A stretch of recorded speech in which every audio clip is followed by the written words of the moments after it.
Hello, magandang umaga sa ating lahat. Ito na naman sa araw na ito, sa isang Bible. Sa Bible, magbabasa na naman tayo sa mga verse. Ang babasahin natin ngayon ay dito sa Ezekiel, Prophet Ezekiel noong panahon ng mga Israel. Sa Ezekiel 33 verse 31.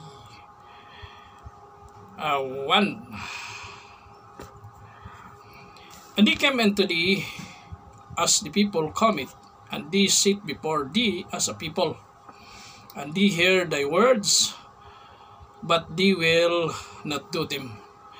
For with their mouth they shew much love, but their heart goeth after their covetousness or covetousness.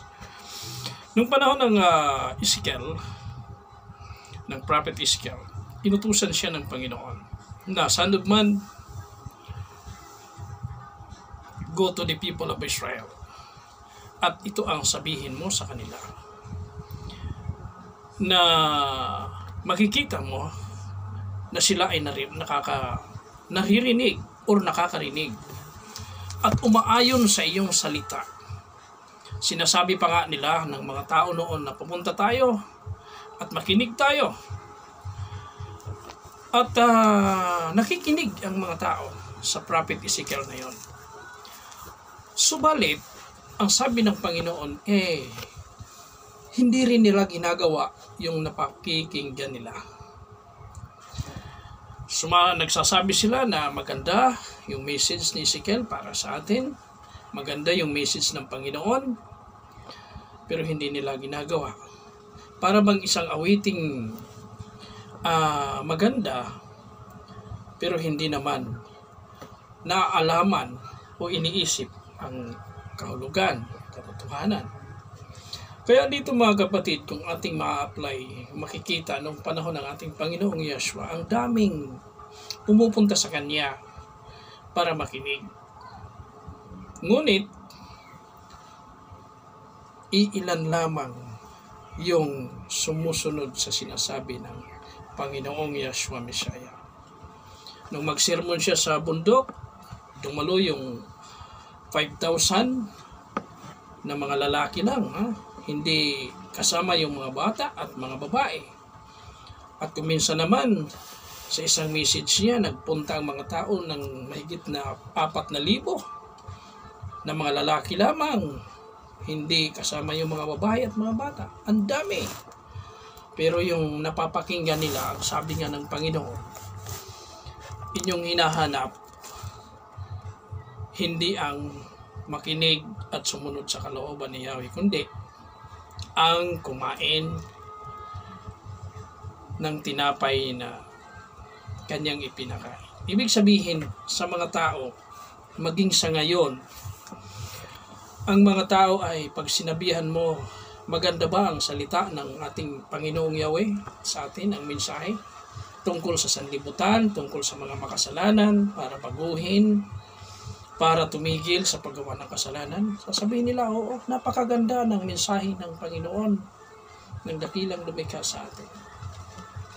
Pero, ginagawa ba nila yung namimensahe o naririnig nilang salita mula sa Panginoon? Kagaya ngayon, binabasa natin, gagawin ba natin yung sinasabi ng Panginoon? Ano ba yung Panginoon?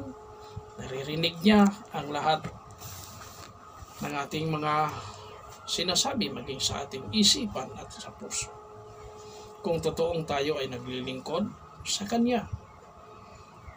Kaya mga kapatid, yung bang para bang yung salita ng Panginoon, maririnig natin dito at ilalabas din natin sa kabilang tainga. Walang pakinabang yon, walang kwenta yan.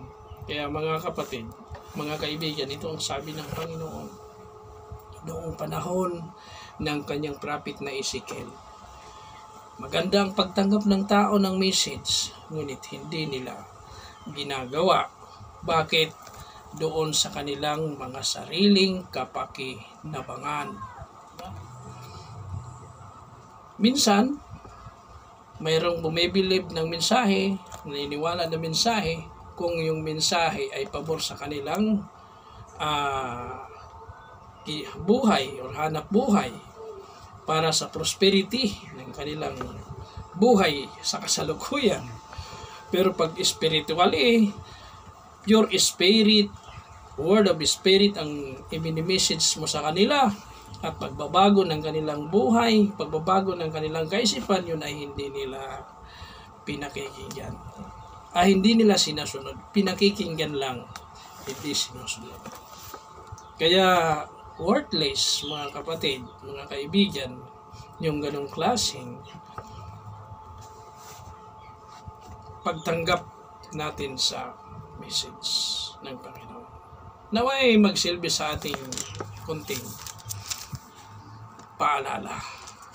Magandang araw sa ating lahat.